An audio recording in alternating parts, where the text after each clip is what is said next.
Good morning बच्चों, फिर से स्वागत है आपका ऑनलाइन क्लासेज में। देखो बच्चों, आज हम आगे बात करेंगे। कल हमने जो बात की थी आपके चैप्टर नंबर 4 की हमने शुरुआत की थी। क्या नाम था जिसका? Animal kingdom. ठीक है, जंतु जगत या प्राणी जगत की हम लोगों ने बात जो है वो शुरू की थी कि ये जंतु जगत या प्राणी जगत है, इसकी हमने बात की थी, कुछ विशेषताओं की बात की थी। आज इस वीडियो के अंदर बात करेंगे हम, किसकी बात करेंगे कि कल जो हमारा टॉपिक चल रहा था बेसिस ऑफ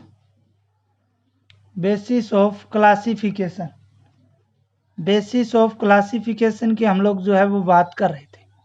ठीक है ना, वर्गीकरण के आधार की हम लोग बात कर रहे थे। तो वर्गीकरण के आधार में अगर हम बात करें तो देखिए, मैंने आपको 7 प्रकार बताए थे। कितने? 7 बताए थे। पहला हम बात कर रहे थे संगठन के स्तर कल हमारे कंप्लीट हो गए थे। आज हम जो बात करेंगे वो सममिति की बात करेंगे। किसकी बात करेंगे? सममिति की बात जो है वो करने वाले हैं कि सममिति क्या होती है। तो प्यारे बच्चों, सममिति की बात करते हैं तो सबसे पहले जंतुओं को सममिति के आधार पर 3 भागों में बांटा गया है। सममिति के आधार पर कितने भागों में बांटा गया है? 3 भागों में बांटा गया है। कितने भागों में बांटा गया है? 3 भागों के अंदर बांटा गया है।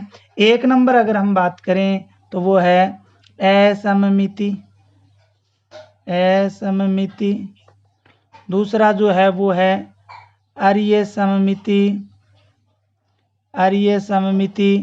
तीसरा जो है वो है द्विपार्श्व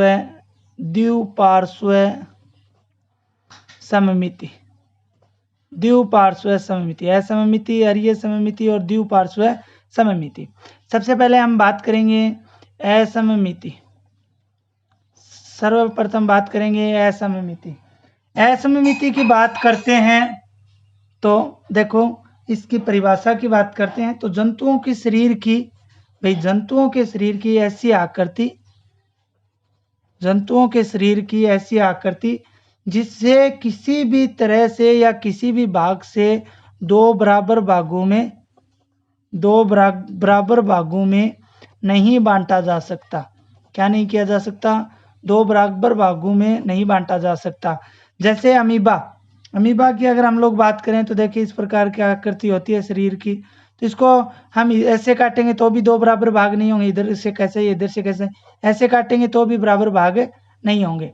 तो सीधी सी बात है, इस सममिति की क्या मतलब होगा कि ऐसी सममिति जिससे को किसी भी जीव का शरीर है वो 2 बराबर हिस्सों में नहीं बांटा जा सकता किसी भी तरीके से, तो उसे क्या बोला जाता है? असममिति बोला जाता है, या असममिति। और ऐसे जंतु क्या कहलाते हैं? असममिति जंतु कहलाते हैं। इसके बाद हम बात करें, अमीबा हो गया। इसके बाद में हम बात करें दूसरी 2 नंबर, तो 2 नंबर है आपके अरीय सममिति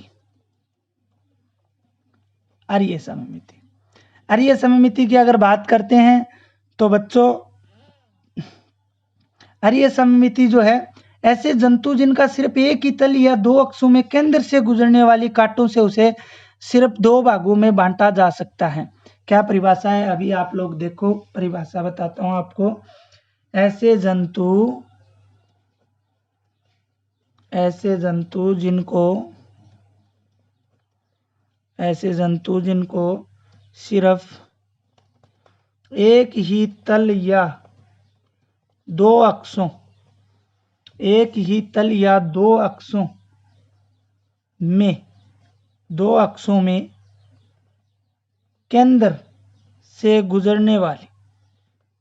केंद्र से गुजरने वाली कांटों से 2 बराबर भागों में बांटा जा सकता है।